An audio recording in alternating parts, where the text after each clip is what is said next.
trash now. Doll is not trash. I am here with Brazil, Nicole, our most recently evicted house guest, Rhonda, and a special guest will be joining us shortly as we dish the dirt on the final episode of Extra Whip. Now on Big Brother Cheesecake 6, Hockey Sticks.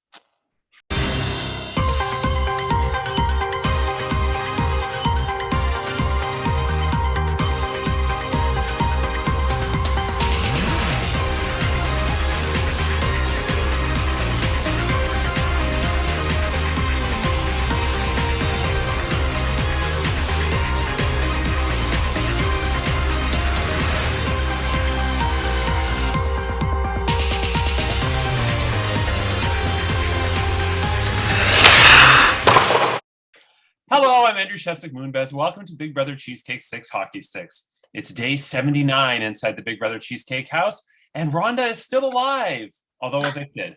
And we're down to the final three, Corey, Karen, and Steven, one of whom will win the $600 cash prize. A special guest is going to join us. Any guesses, Brazil, Nicole, as to who that is? Curtis? Marcy. That was a good idea. I forgot to ask him. Shit. 3 weeks in a row we've been telling you. Too late now. Sorry, Curtis. Yeah, they've been bothering me, and I always say, yeah, whatever, and I'll do it, and then I forget. Sorry, Curtis. We'll invite him to the cunt calling fest on Sunday. How about that? We'll make it up to him there. Yeah. Okay. And it's Sunday's thingamajig at 4:30 p.m. Sundays, you know where we do the thing, the jury questioning in the final two.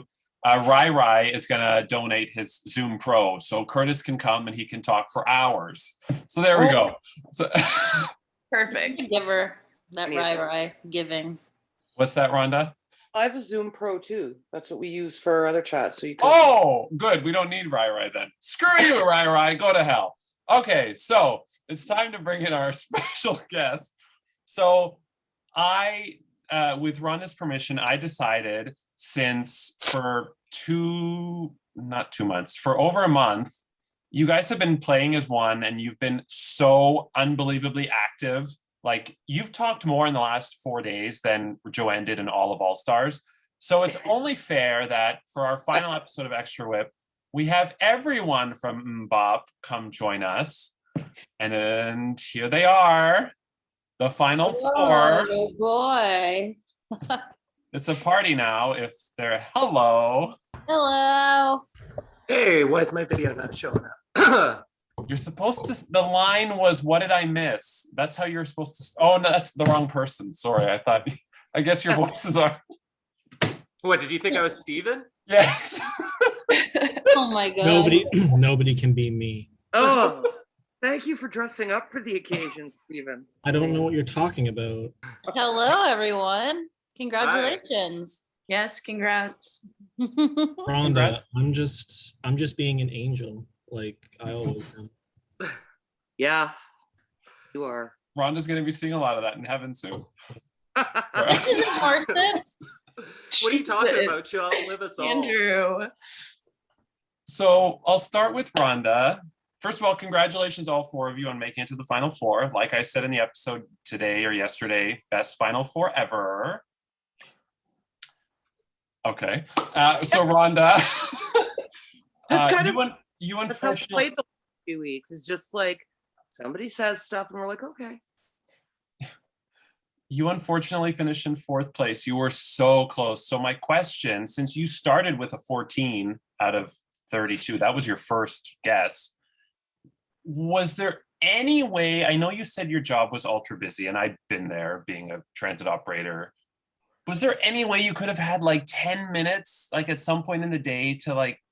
Oh, we did. When you said that, it seemed that Corey and I weren't working together. I got to work at 6:30-ish that morning.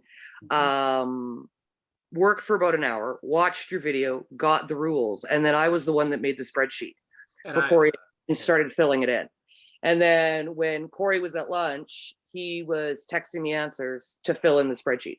So we did the pre-work during the day. I did a bunch of it while I was sitting at my desk in between waiting for stuff, but to sit and actually take the time to look at it, right? Because Corey's, you know, taping and on stilts or sanding or doing whatever the hell he does all day.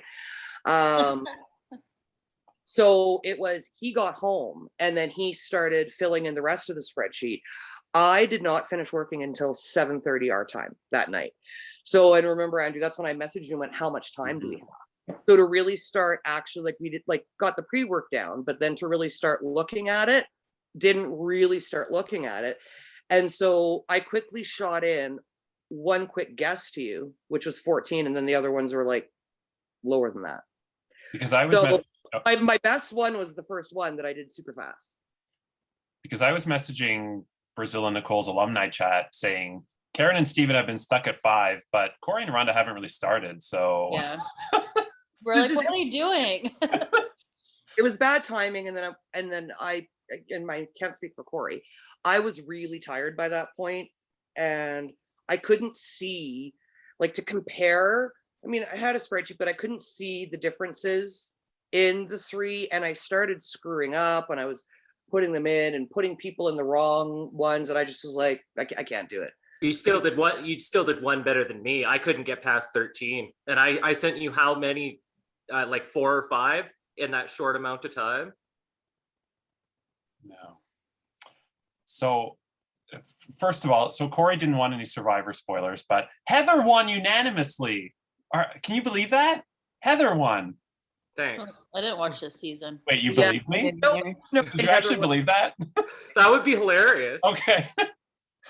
That you know what? That's probably about as much chance as I have winning this season. So Oh. Did she You get never second? know. You never know.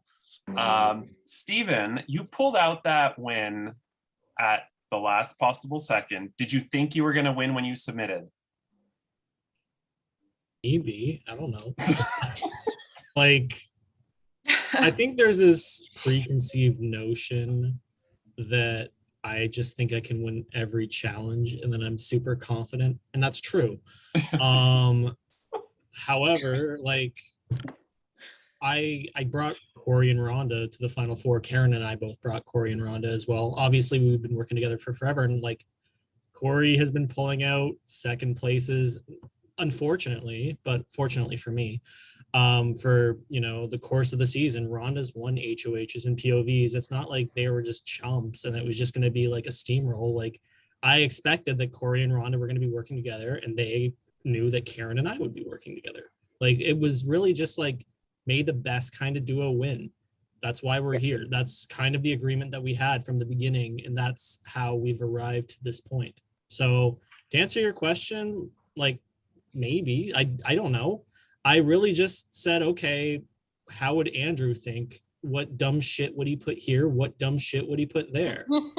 And then like like the that- supposed Hearn back door.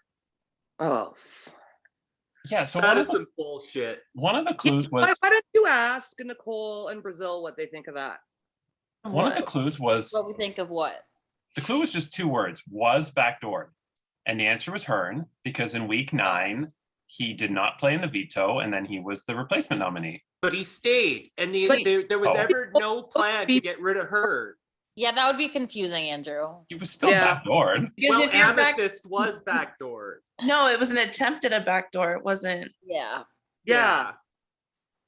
Sorry, dude. No offense, Andrew. No But one's you giving don't it have- to him all day. You don't have to apologize to me. I feel bad for Corey, but at the same time, all 4 of them had the same clues to work with. this is why we voted Staircase as the worst competition of the season. Yeah, we did. That one worse for you guys? Did you Yeah. see our None of us scores? liked it. Yeah, you're That- right. You're right. Didn't like I- it. I got left kicked out right before that game started, so I'm sure I would have gotten like 1 right. So you guys did well to me. Well, Chad in season 1 started with a 0, so at least nobody can get worse than that. So Karen, Is that is that the same Chad that was in our chat for yes. You Well, put Chad in he- there? She Oh, didn't say anything. Hold on, No. hold on. So you're telling me that Chad scored the same amount that he talked? Yeah. thank 0. you for reminding me, because Chad has not responded to anything, and Charlene and I are worried that he's like seriously. So I have to actually message him, because I've like had 0 since that, which was what, a week ago now? Yeah. So I better actually message him. Karen, you managed to get to the final 4, but more importantly, you got the fast forward week 1, which is a huge disadvantage in a way because it's like a hidden immunity idol, but everybody knows about it and everybody wants to flush it. So besides winning competitions, which is obviously a defense, how were you able to get through the weeks that you did not have power with the fast forward? So as soon as I got it, I could see why people would see it as a disadvantage, but I immediately thought of all the ways I could play it and use it as an advantage, because that's what it is. And it is one.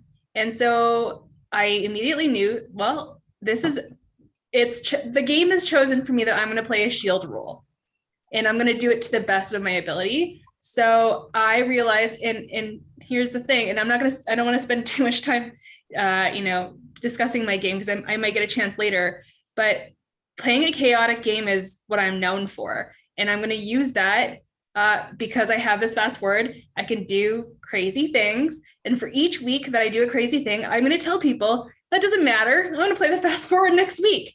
And so people allowed me. They're like, oh, well, Kieran's going to do crazy things. I'm just going to keep her here. Why not? She can do all my dirty work. She can go crazy and she'll be here. She doesn't care. She's just going to do it because she has the safety. So that's why. That's how I got through. It's a great way to use it. You know, the amount of time, I mean, Stephen and Karen went on that epic HOH run there at the end, but when watching the extra whips and watching people that were voted out, everybody, especially in the very beginning, was everybody's got to get Karen out. Everybody's got to get Karen out. Well, none of them put Karen up. Why not one of you put her up? Make her tell her you got to use it. Nobody even tried to flush it out. That was the thing that at the very beginning when it was the team twist, yet after they all go, they all sit there and say, well, why is everybody leaving Karen in? Well, you guys are all gone and you all left Karen in. All of you. If it wasn't for the team twist, would you have put Karen and Stephen on the block when you had HOH week 6? Probably. Wow. Probably. Yeah. And you know this though too. But sorry, but Karen, you would have played fast forward if there was no team. Well, I probably would have asked Rhonda if she wanted me to use it. And then if she, right. And at that point, I already knew about the savers. Mm-hmm. Can we talk I essentially knew about a dominant alliance. I would have played it. Yeah. Can we talk about that for a second? Yeah, sorry. You're right. Because I apologize, Rhonda. There's 2 theories on how you found out about the savers. One is that you found out through a chain of domino effect that included Amy, who was evicted, who shouldn't have been in the chain. And then the other theory is that Hearn just told you. So how did you find out about the savers? You want me to tell or do you want to hear from Rhonda first? Oh no, you tell. You're the one. Okay, so basically, the truth is that I found out about most of the savers, and it's because Judy is excellent at deduction. Okay, but she didn't tell me that she deduced it. She basically told me that she heard Rhonda told Amy stuff, who told her stuff. But I never knew the exact number of people. I didn't know it was 7. I knew 5 of them and that there may be one other male or man. And so no one told me Brooke was in it. No one told me Hearn was it, but I assumed it was Hearn because I was like, these all sound like Amy's friends. Corey, Amethyst, Kaylee, Jonah, and whoever else was. Rhonda. You and Stephen knew you and Stephen weren't in the alliance. You knew Jim. And so I deduced okay, these are all Amy's friends, right? And then so I didn't know Brooke was in it. But then when I became HOH the next round, Hearn sold everyone out, basically. Oh, okay. So it was a combination of the 2. Yeah. They're both right. Okay. All right. Yeah. Rhonda, you were cutting out there. What were you saying?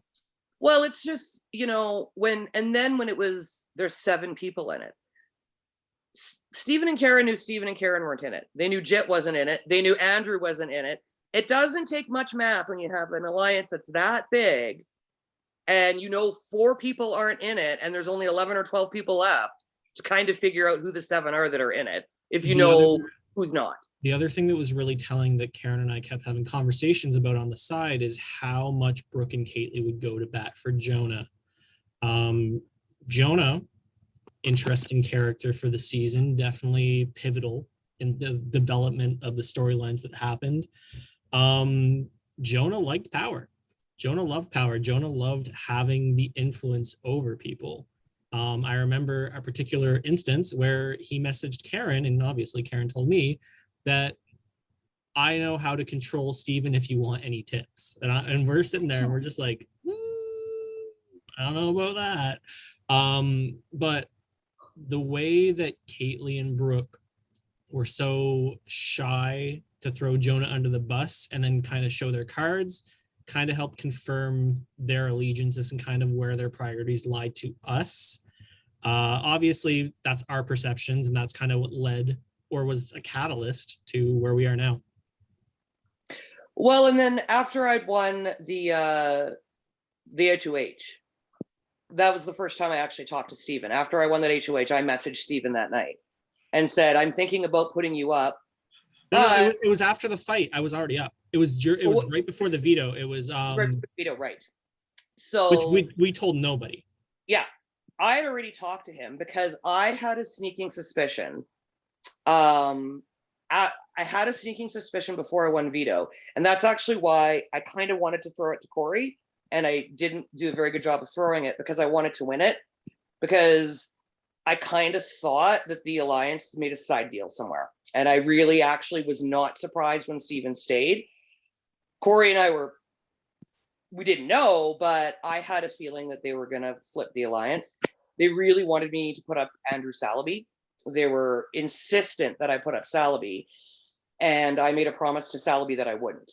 So when Steven wasn't backdoored and everybody thought I should backdoor Steven, I went to Salaby with a choice. And I said, look, what are you more comfortable with? Jonah's telling me that we should use you to backdoor Steven. And he's like, I'm not comfortable with that. And I went, okay, I'm not going to do it. That kept our relationship with Corey and I, at least at that point. We knew we needed somebody. So, that kept us with Steven. And that's why we've always said great things about each other, because right then is when I said no. After I won veto, they still wanted me to use it to put up Salaby. And I said no. No, I'm not doing it. I'm not putting up Salaby. To the point that I told Jonah, if anybody had to go up, before veto was played, if anybody came off, I told Jonah I would put him up to keep the target off of the Alliance of 7. Then if that happened and he went up, then my thought, and that's what Andrew, you referred to as the spicy plan, was going to be trying to see if I could get enough votes to evict Jonah. Because I knew that I had just had a sneaking suspicion they were working with other people. Corey and I were at the bottom. And so we knew we were at the bottom of the 7. We knew if they had any power and if they took it any farther, even if we knew we were the first ones gone. When the 7 was started, we knew we were the first ones gone. So that's why we kind of laugh when they're like, well, Steven and Karen are dragging you. Okay, well, that's farther than we decided to join with Steven and Karen. We had conversations right after the flip. And it was like, well, no, this is the 4. We're going to stay loyal to this 4. And we're going to bring this 4 to the final 4. To me, that's better than being in the bottom of an Alliance of 7. Can I also, do you mind if I interject and also address this dragging perception, which I know we've talked about? That was never the perception on any of our ends. The reality is that looking at that Alliance of 7, Corey and Rhonda are 2. They know that there's a core 3 of Brooke, Jonah, and Kaitley, which we tried to wedge as best as possible. And I would say optically we were pretty successful in that, especially during that HOH reign where I made the Savers dance for me a little bit. We knew that Corey and Rhonda were together. They knew that Karen and I were together. There's no bottom. We're equal. And that's why it was so successful, is because we never saw it as, like there's an odd one out. There's a chain of command. There's a pyramid. No, it's just 2 versus 2. Made the best kind of side win. And that was it. 4, right? And even into the 4, I mean, you've never seen such a kumbaya Final 4 in your life. Like, I think people's perception of the four of you would change if they were actually in the MmmBop chat and saw how equally all four of you were contributing, not just in terms of just, shooting the shit, but in terms of strategy and communication and whatnot in the game. It really was impressive to watch. And on top of the fact that you made the final four. Well, and it's not a great record, but also, there was people in the house at the same time Stephen and Karen were in the house, and they have less comp wins than I do.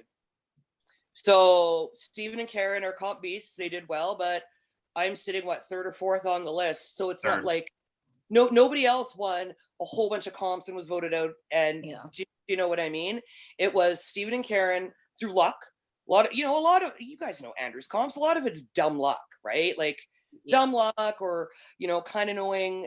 And we all just were equal, and we've had a really great time and a really great time the last 4 weeks. And I don't know, it was the last 4 weeks were much more fun than the first 4 weeks. Agreed. Are you saying that Stephen and Karen's 8 out of 9 HOH wins was dumb luck? Well, I think some of them. I think when you have a crapshoot comp, right? Like, which one was crapshoot? Jojo. Jojo was a crapshoot. Yeah, I don't think so either. I mean, something like Deal or No Deal, right? The veto for Deal or No Deal, like that's kind of a crapshoot. Like the dentist one, come on, like you had all those the faces and like the teeth.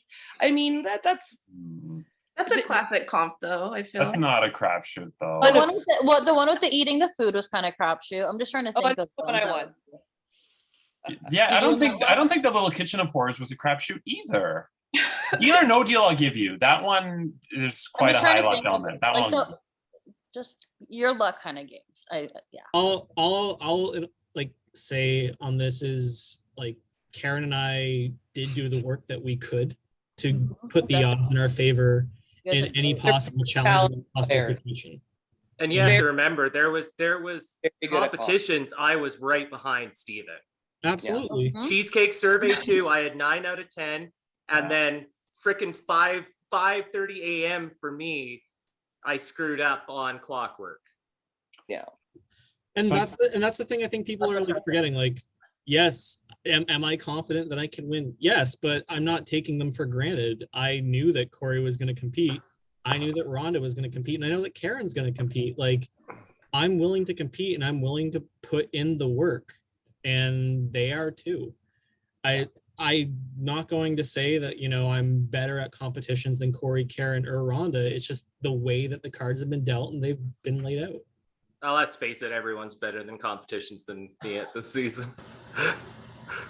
Most of the pre-jurors have more wins than I do. Yikes. You've done well. You've done well.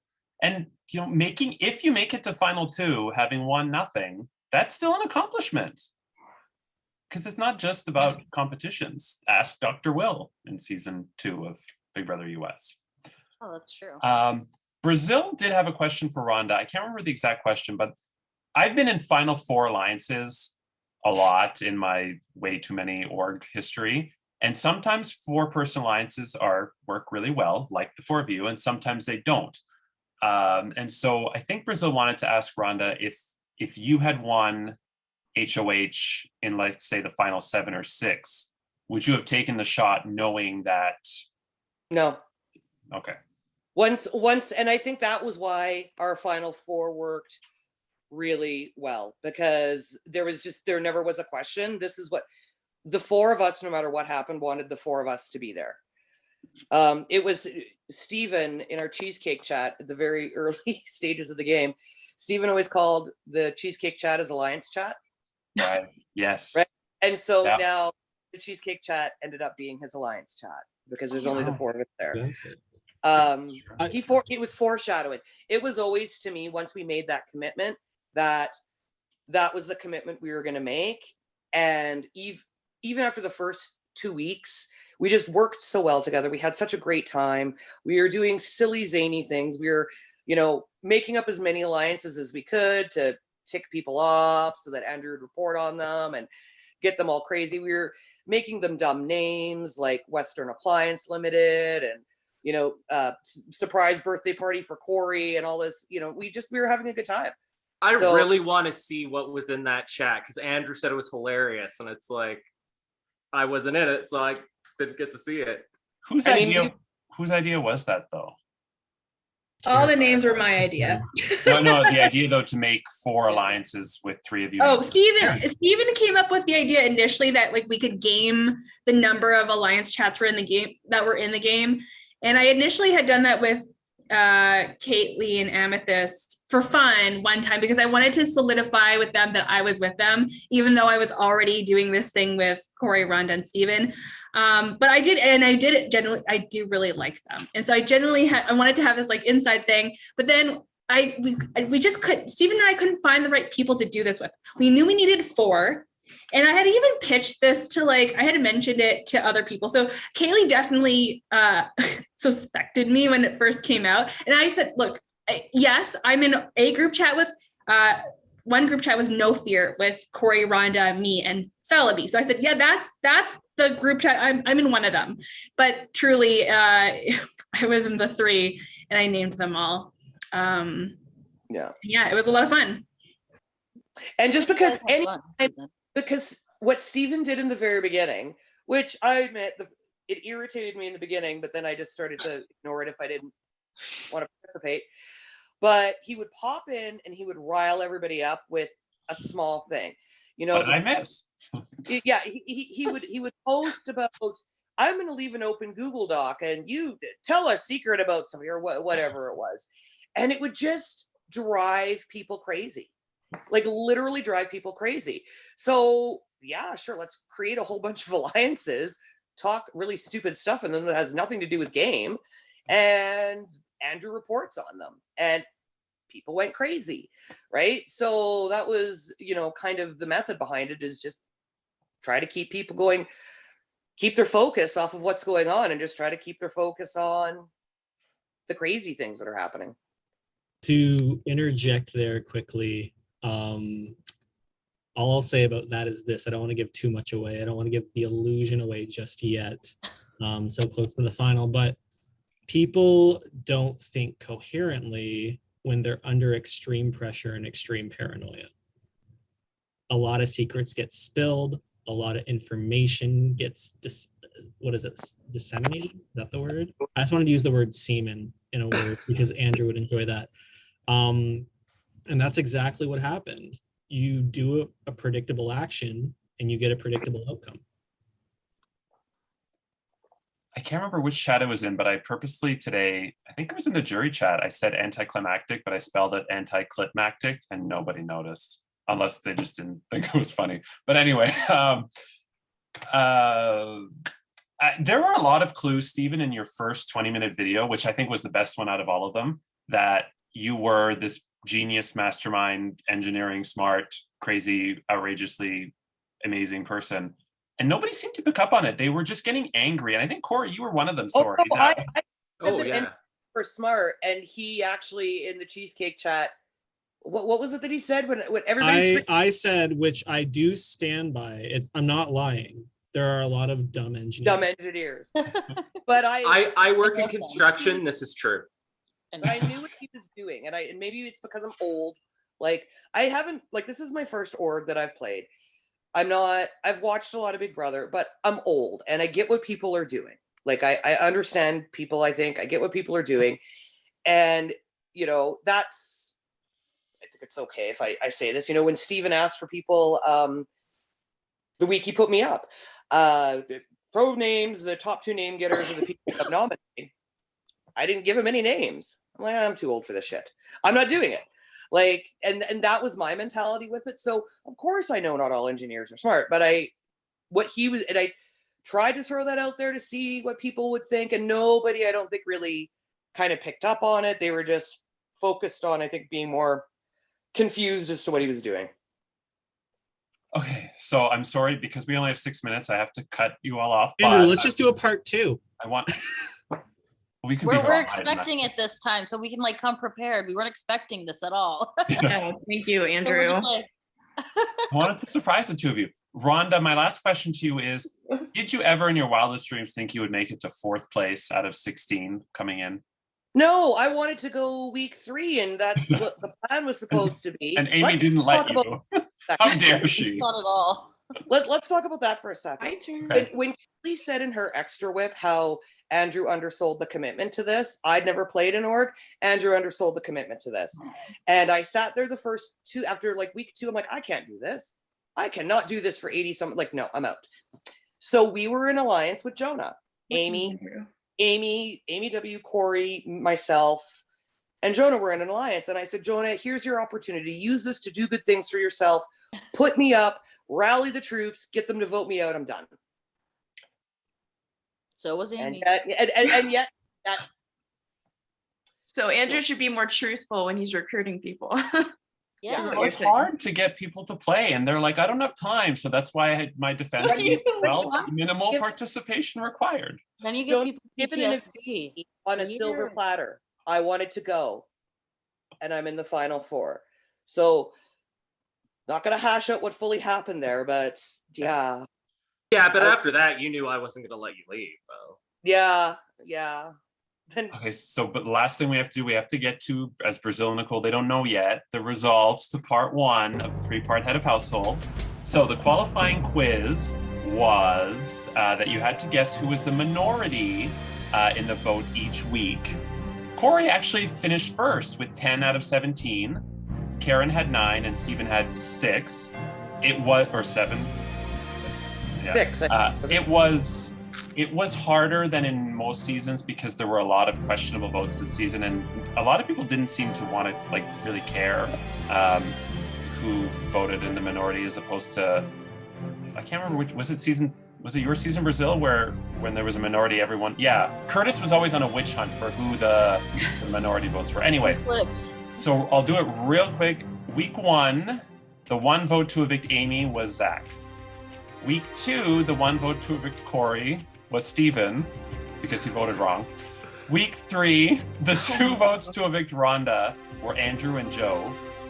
Week 4, the 3 votes to evict Amethyst were Andrew, Jonah, and Karen.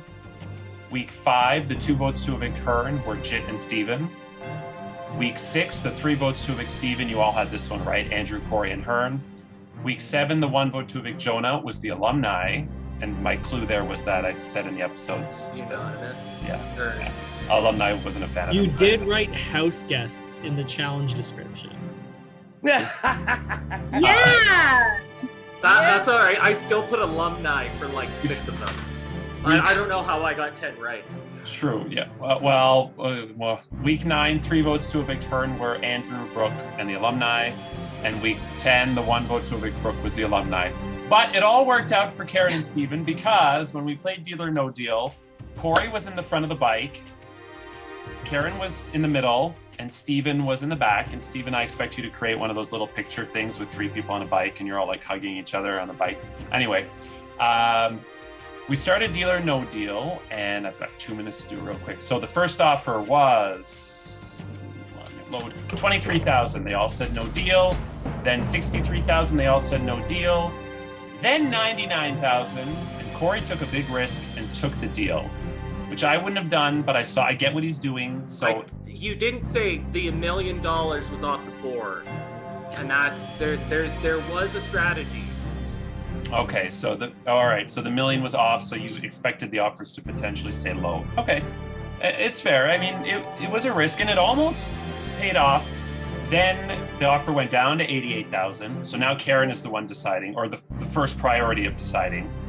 Then it went down to 67,000. Then we're down to 1 case at a time. $10 came up. Holy shit, less than a minute. And the offer went up to 103,000, which Karen took. So now she's in the lead with 103,000. She then left it in Steven's hands, but everything after that went downhill and all the big cases were open, and he ended up taking the case of $25, which means, Karen, congratulations, you have won part 1 of the 3-part HOH. Tomorrow, who will win part 2? Congratulations. Saturday, who will win part 3? Sunday, somebody's going to get evicted, and then a whole bunch of shit happens, and Wednesday we have a winner. So, I'm Andrew Shevsik Moonbez. Take care, and remember, just like Big Brother, hockey is murder on ice. Oh, sorry. And Ben Bishop is hot as fuck. Good night. Psych. The house guests are not done talking, and so here, part 2. Marcin gets more content today. What's up, Hi, Marcin? Marcin. Hey, Marcin. He Hey, did tell everyone. me that there were more than 10 pieces in that playground that took him 2 days to build. I don't believe him, but well. So Corey, you were saying that you came in second place in 10 competitions. Yes. And it wasn't on purpose. Like there was one competition I tried to throw, and that was Family Feud. Actually, both me and Jonah were working quite close together early on, and we both decided that was not a week we wanted to be HOH. We wanted a guy to be HOH, but we necessarily didn't want that HOH in week 3. And I still came in second, even with the answer of soup to go with steak. But in the last one, Hearn was saying that I was doing it on purpose. It's like, yes, I stayed up till 5:30 a.m. while I was sick. I had to get a COVID test, and I was doing clockwork while I'm getting a COVID test that day. Like, yeah, it's like I really stayed up that late to throw it. Yeah, I don't think Do crazy things. Curtis would have done something like that. Yeah, other than Family Feud, did you throw anything else? Because I didn't think you were. No, Family Feud is the only one that and that wasn't even like a full throw. It was just something me and Jonah had kind of discussed. It didn't come up on his extra, but Jonah was really, really pissed when he won that comp. I remember he messaged me right after and was like, damn it. Yeah, well, that's what I was saying is like, we had looked at what was going on in the house, and we were starting to form, relationships, especially with the girls. Like the Savers, it hadn't formed yet, but it was, the pieces were starting to come together. I mean, later you found out Jonah had, what was it, just us? So it was basically the Savers without her, me, and Rhonda. But it was like early on, it was like, this was not a good week to have HOH, just because we were having good relationships with the majority of the girls. Karen had her fast forward. Oh, speaking of Karen's fast forward, a lot of her paranoia about her fast forward might have come from me, because there was a lot of discussions early on that people were like, well, we'll just throw her up if she plays her fast forward, whatever. And I was like, yeah, but it's like, have you watched how Andrew plays this game? I was like, knowing Andrew, he would wait to tell you that she played her fast forward. So he would let you nominate her, and then in the video would say, oh, Karen played her fast forward, you have to nominate someone else. No, I would have told the head of household immediately. Yeah, but so a lot of people not willing to put Karen up, that might have had something to do with it. One thing I wanted to ask the final 3, and I forgot to do this when we did part 1, was, and you don't have to answer if you don't want to, you can plead the 5th because, the game is still technically on, but raise your hand if you know who you're taking to final 2. Okay. And, okay, thank you. And raise your hand if there's anything the other person can do to possibly change your mind. Okay, Yeah. Okay. I have a preference, but it could be changed. It's like the thing about our final 4 is okay, during clockwork, you asked me to the diary room, and you also asked me to the diary room too. Yeah. So was he asking, were we trying to make a deal with each other? Yeah, and my thought was, okay, Corey wants to save Rhonda. I want to save Karen. We have a camaraderie. We're going to let the best man win. And I thought that was admirable. I was willing to compete with you, and it was a hell of a battle. And I wouldn't have wanted it any other way, because in the end, our stories are like individual stories. If we're looking at this on the storyboard perspective, is we've had this loyalty since the beginning to somebody who's really made what you've already said. If Rhonda was not in this game, this experience wouldn't have been the way it is for you. Yeah. And ditto about Karen. So it made sense for us kind of pitted against each other to do the absolute best we could to get our duo to the next round. Well, and I think that's why the 4 worked, was because we didn't even need to say that. All 4 of us knew that how it was, and we were all okay with that. We were all, this is who we'd like to see, and we'd be happy if they were there. They'd be happy if we were there. Like, there was never any secrets, or I guess there could be, and I don't know, but I doubt there was, no side deals, nobody going, like, it was just very level and even, and that's why it worked so well, I think. And I also want to add to that is not even just on that level, but just even strategically, it made sense, because say if Steven and I most likely pair to be put up, right? If one of us comes off, well, I'm sure someone would like to take out a duo. Yeah. Who's the other duo? That's very obviously a duo, and in a minority, that's Corey and Rhonda. So we always felt like even on a game level, it benefited Corey and Rhonda to stay with us, and vice versa. So again, we didn't have to say that. We all knew that. And we didn't have to threaten Corey or Rhonda, like, hey, if you don't stick with, because we know that they understand the game. And we never took that for granted. And one thing that I think also unified us was sort of to stick it to the Sabres. And so, being Steven and I being on the outside of it, and also realizing that the people that we had promised our games to, first being Kaylee, and we were very genuine about that. And Andrew can vouch for, looking at the diary rooms, I said, I will die for Kaylee in this game when we first created that 3. And then I found out from Amethyst, that they had created a 4 with Amy W, and they were planning a call. And I asked Kaylee that morning, I was like, hey, did anything happen this morning? Or did anything new since we last spoke? She said, no. I already knew she lied to me. And at that point, I was like, hey, Kaylee's out, I guess. We'll just keep an illusion that we're with her. And I do want to work with her if I can, but she's already hiding things from me. And then so I was like, okay, what about Brooke? And so we kind of did the same thing with Brooke. But then, and the same thing happened with Brooke, because once I found out about this alliance, every time I brought it up, she would try to evade. And it was very clear to me that we didn't have anyone 100% with us. And so when Steve and I are on the periphery and being a very visible duo, and when Rhonda and Corey approach us, Rhonda, because I was in power and she had just come off of HOH, it was a good time for us to talk.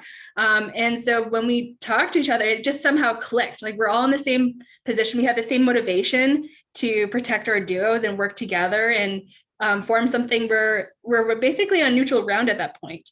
And so it made the most sense. And hopefully that makes sense to the others as to why this worked out and why it happened. And it's not against, because I really like everyone else who was in the game. And that includes Jonah and Hearn and Sally. I like everybody who's here, and I have nothing personal against them. It was a game move that made sense. And the circumstances allowed for it to happen. If things didn't work out the way they did up to that point, we might not be here. But because all of us here are very flexible game players and we play the game that's in front of us, that's why that happened. It has nothing to do with loyalty or disloyalty or like or dislike of anyone else. It's just that we all could read the game. That's it. I think Andrew can testify to the amount of times that me and Rhonda have had to, what do we want to say, pivot, adjust, or whatever in this game. We came in originally, it was me, Rhonda, Amy W, and Meg. Meg was gone right away. Second week, I end up as the renom on the block to survive, whatever. Third week, we don't need to get into the third week. And it was just one in the beginning of the game for me and Rhonda, it was just one thing after another. It was we were constantly having to adjust things. And then the Sabres formed, and that was okay for a couple weeks. And then that turned on us. And then it was just you have to adjust again. So the one piece of us 4 coming together that hasn't been discussed that I think should be discussed because it's kind of fun is what I like to call the quote unquote 57-minute call between Rhonda and I. So that was so this was even before Karen made her nominations of, I believe it was Jonah and Andrew that week. We knew about the savers. We didn't know what was going to happen. Karen was like, I really want to work with Rhonda. Do you want to talk with Rhonda? I'm like, all right, say less. I think Rhonda thought that I wanted to call with her because voice was more like trustworthy, or she wanted to hear I was being sincere or whatever. It was honestly because my hands were cold. I was walking outside. I was coming back from a play that one of my students was performing in, and I Sorry, pardon? Did you know where you were? Yeah. So we wound up. I thought it was going to be a 10-minute. We both thought it was going to be a 10-minute call. It wound up being a 57-minute call where we just dished everything. And after that call, I see Corey message me. He's like, "Hey, I never sent Corey a message from that point." I hadn't heard from you. Exactly. That day. We were two ships passing in the night, but Corey was on board immediately. Rhonda was on board immediately, and after that formation just happened. And I remember messaging Karen, being like, "Yeah, Rhonda and I talked for 57 minutes," and her going, "What?" And then me also telling Andrew, host Andrew, and him being like, "What?" It was great, and nobody expected it at the time because it seemed like Rhonda and I were on completely opposing ends, which made it so perfect. I think the only people that Corey, like I messaged Corey and I'm like, so you're never gonna guess who I just got off the phone with, and I talked to for like 50 minutes, and he's who? And it was Steven. He's like, Steven in the game, Steven? I'm like, yeah. So I'm like, well, it's like you told me this, and you told me what was proposed, and I messaged Steven, and it's like, I know we don't talk, but I'm in. I was like, I don't have anything to lose, I'm in. Yeah, the one thing I remember having or saying to Ron in that conversation is, you know what? I'm telling you everything right now, complete trust fall. And here we are. yeah. I don't know if this is already covered, but why did you evict Rhonda over Corey? Oh, was it not said in her eviction speech? I probably just missed it. Rhonda asked. I didn't. Morning. I haven't watched it yet. Did you say my eviction speech, Andrew? Did you read it all? Or my plea? You're muted, Andrew.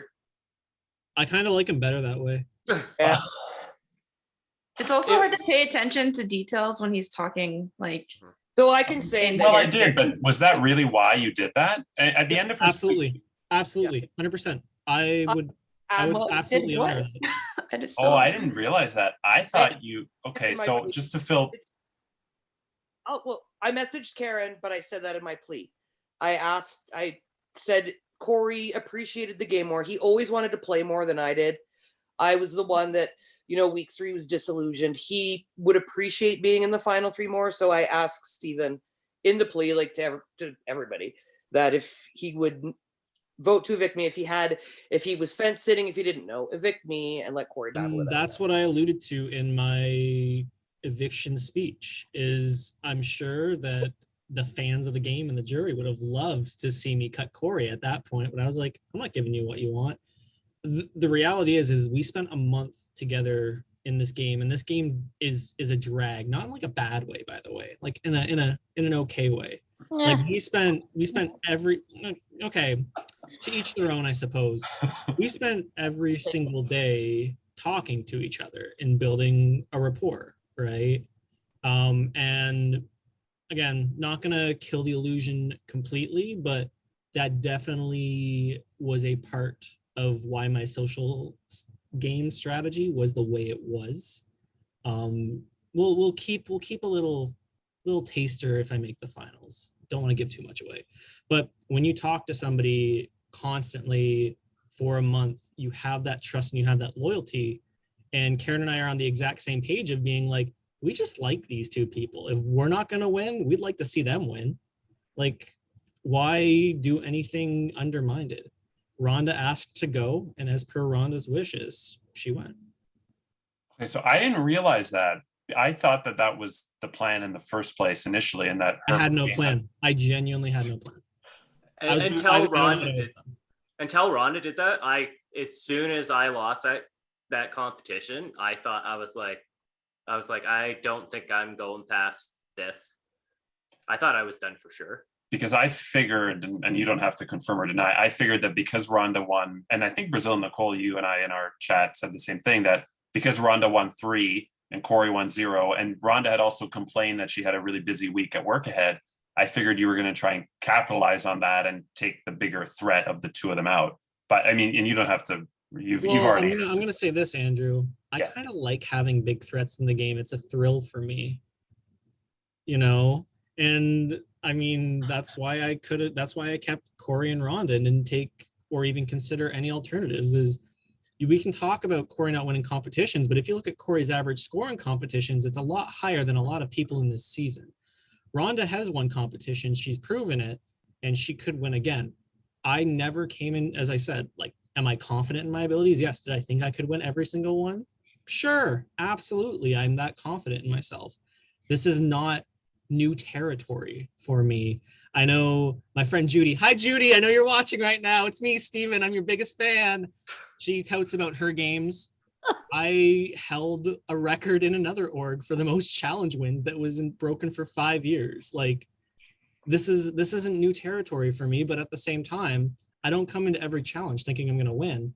If I lose, I lose, and I have to, pivot to plan B. I'm going to give it my all. I'm not going to half-ass it. There's no half measures, but, full tilt. So you broke the challenge record in another org as well? No. It's now been beaten, but yes. Wow. Oh, I see what you mean. Yeah, no, but that's still impressive. Yeah. Sure. So I'm going to bring up Corey's thing. So Corey, you said it was 10. I'm just going to confirm. Yes. So was Soda Pop one of them? Soda Pop was the first. It started with Soda Pop. There's something with Zoom, I don't know what it is, that it just causes Microsoft Word to just crash on my computer every single Andrew, time. you Guys, should. I have to log off, but it's been really fun and good luck. Congratulations, Karen, on the first, and I'm excited to see what happens. Hi, Nicole. It's been real. Is the one you're confused about it's probably Big Brother, the food one, the cafe, because everyone got second on Oh, that. that doesn't count. It's still second. As soon as it happened, everyone in the Cheesecake chat was like, Corey got second again. As soon as it happened. Well, okay, if I'm going to count Hearn being backdoored, then I guess I'll give you that. I only counted it because everyone pointed at me as soon as it happened. As soon as Karen won that in the Cheesecake chat, people were like, Corey got second again. Now you could have won Yankee Swap, right? Because didn't you win that part, or did Hearn win the? No, so I had the first spin in the last round. I think I had like 64 cents or something after 2 spins, and Hearn got $1 right away.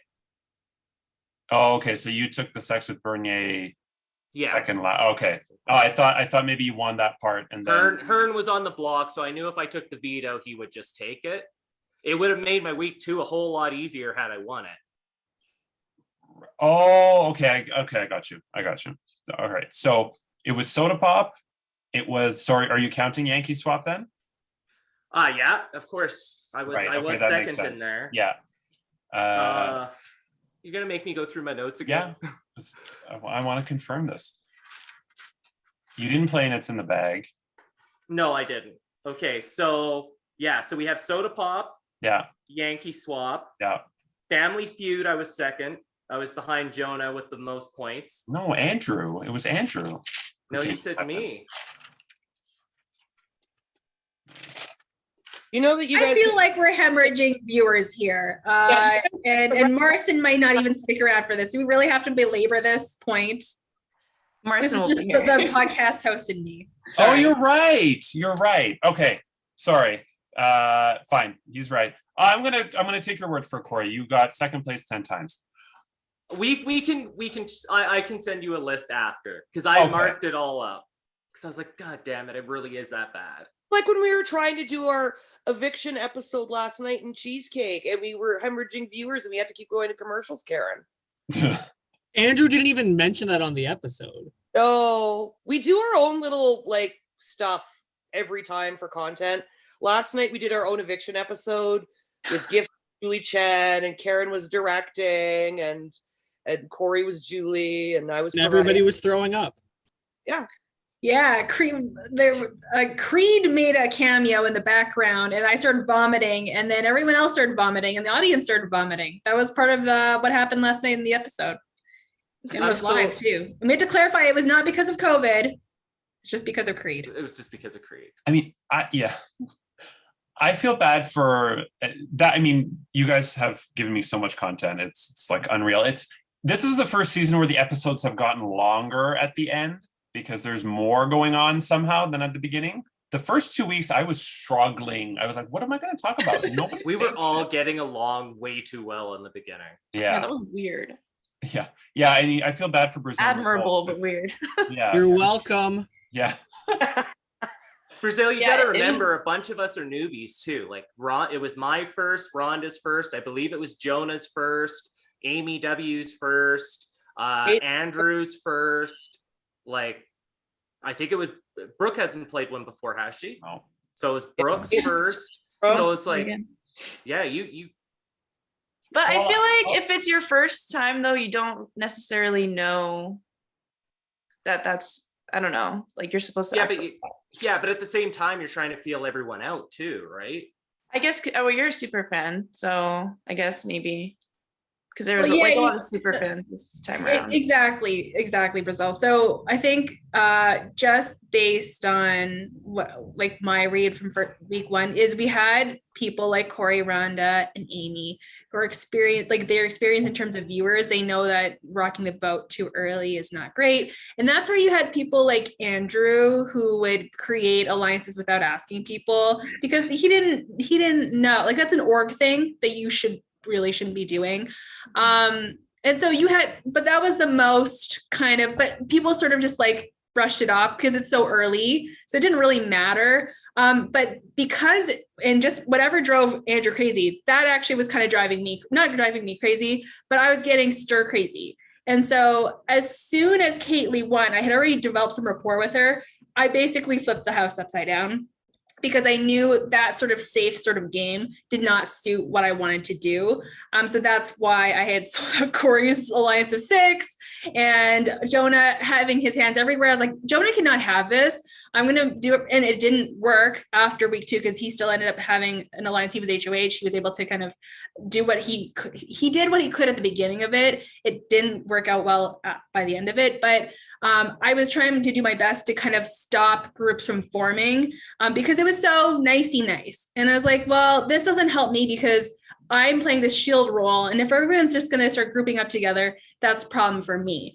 And so it did get more interesting. Hopefully, at least Andrew was saying like, you're either crazy, this is going to go really well, or this is going to go really, really badly because you're just selling everyone out. But I think ultimately it made the game more fun eventually. And then Jonah's HOH also made things. I think that overrode everything I did at that point after round 2, because Jonah's HOH really shook up the house in not the way Jonah wanted it to. And I don't even know if Jonah realized it. But yeah, that was interesting. I think, Andrew, what do you think? At what point did the game start to become a little less safe? Yeah, this is your Q&A, Andrew. No, Yeah, we want to know.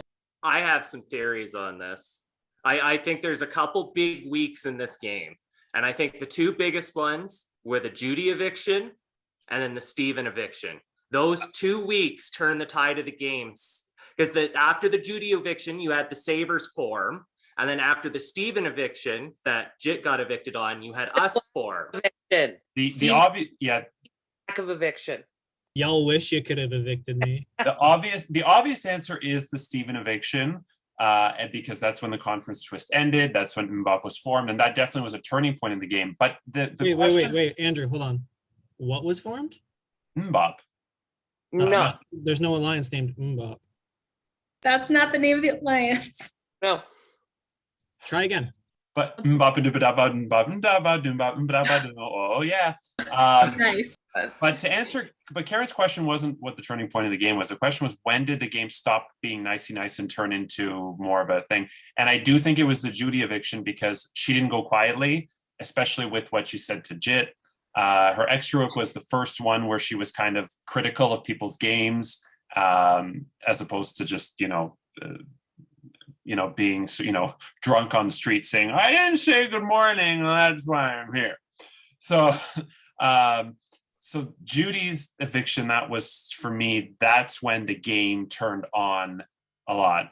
But Corey, you also turned it on week 2, because I think between you and Zach, I think you should have gone. I think strategically, I know I should have gone. A lot of people screwed up there by letting you stay. Because Zach, I've played with Zach and he's a great player, but he can be messy. And I think they made the wrong choice that week. I also did a lot of legwork. I had Rhonda going, I had Amy going.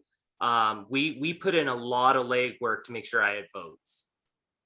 Well, and plus Kaylee told me you were talking to her for hours, and you put the time in with Kaylee. Yeah. At least that's what she told me. Yeah, no, we had she came to me and said, look, I need a renom.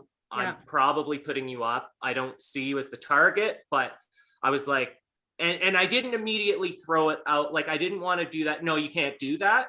So it's like, I really tried to have a conversation with her. Like, look, you can go this way.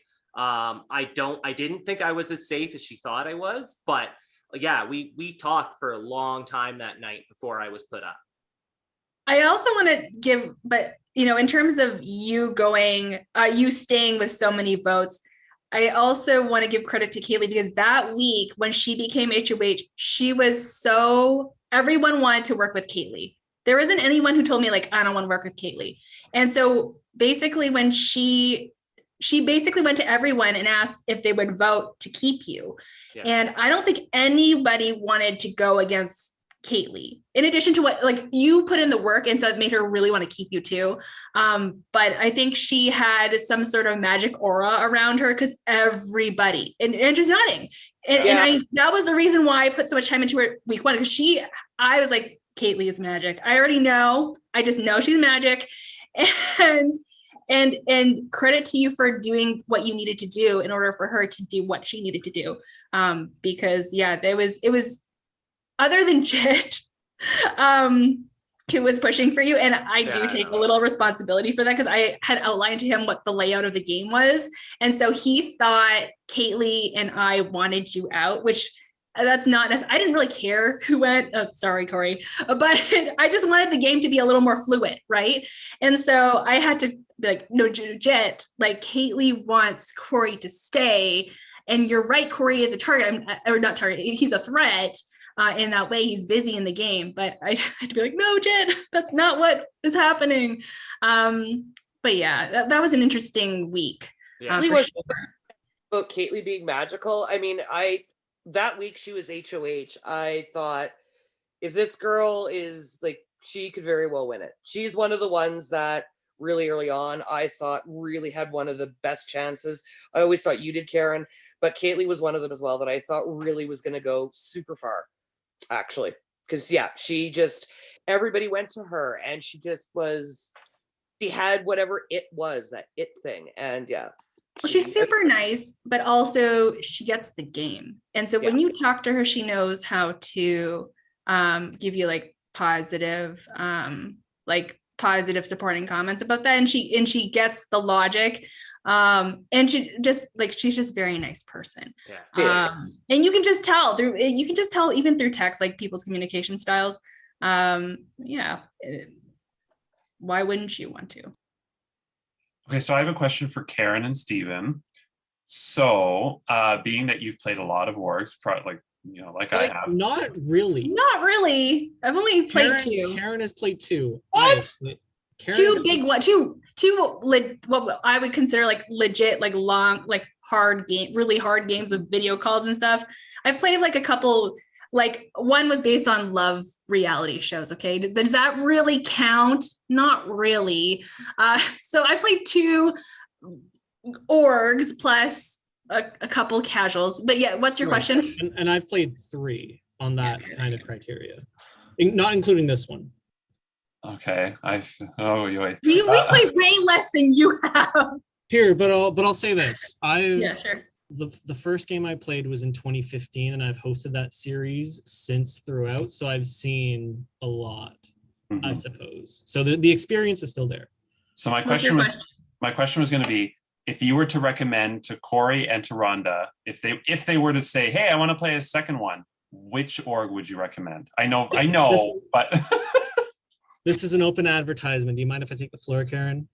Because this is the game I host. I've been hosting it for almost 7 years.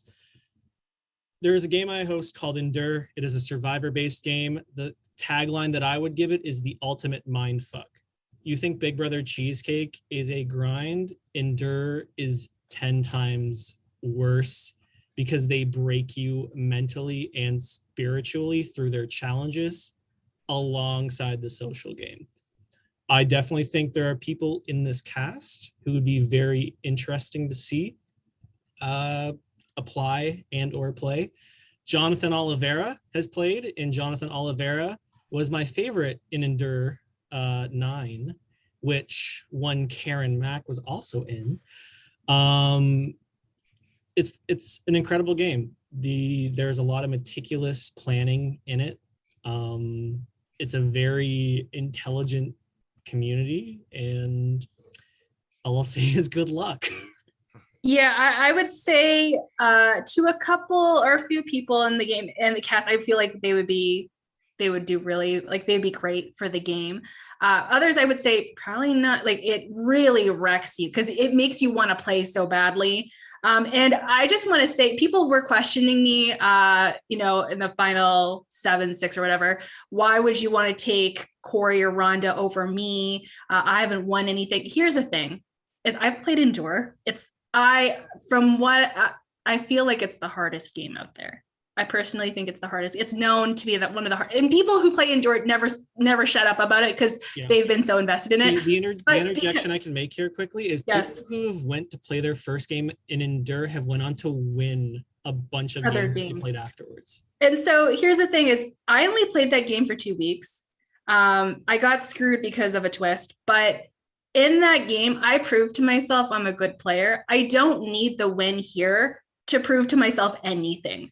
I've shown myself that I can do almost pretty much anything. If anything, this game taught me that I can even do more than that. And I'm already super grateful that I got to do this here and to be as bold as I have been.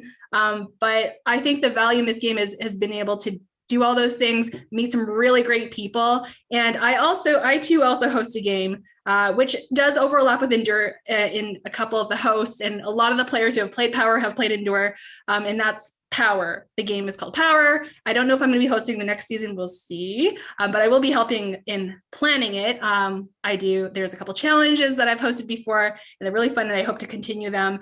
And it's going to be really, I would say, if you don't want to be broken spiritually or mentally, that still could happen here.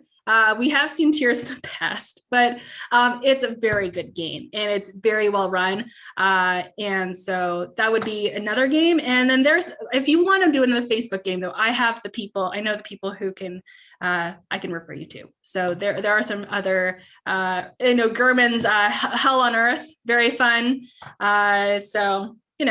There are other games. I will watch you guys all play all the games and I will follow it and I will cheer you on, but there is not a snowball has a better chance in hell than I'm ever doing this again. Probably the next time I play one is if Andrew asks me back if he does an All-Stars.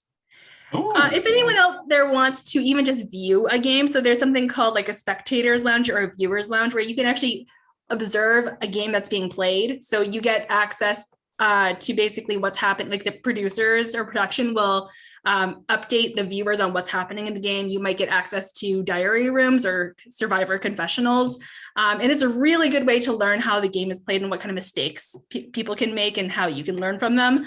I actually, between my first and second game, learned a lot on how to play that way. And so even though I played 2 games, I watched Andrew play a game.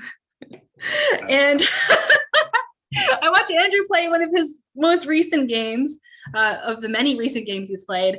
But it's seasons like that where you learn a lot just about other people. And you know what, Andrew, I never even knew Andrew before that, but I was like, Andrew's such an awesome guy. I'm gonna make friends with him. And that's just by viewing the game, I became friends with Andrew. If we're gonna break down the meta of a viewer's lounge too, it's a great time to just be a fan. It's not even about learning how to play the game. It's not about strategy. It's not about whatever. Yeah. It's literally just about being a fan. And again, I keep alluding to breaking the fourth wall. The way that I played this season would make me a fan of me, and that was more important than making the right or the smart move. I'm a fan. Yeah, Yep. I'm a fan. Exactly. And pro tip, don't fall in love in an org. It never ends well. Yeah. And then follow-up question, if there was one person in the org community that you would recommend or want to see play in season 7 of Big Brother Cheesecake, who would you like to see play? Justin Heinrichs. Yes.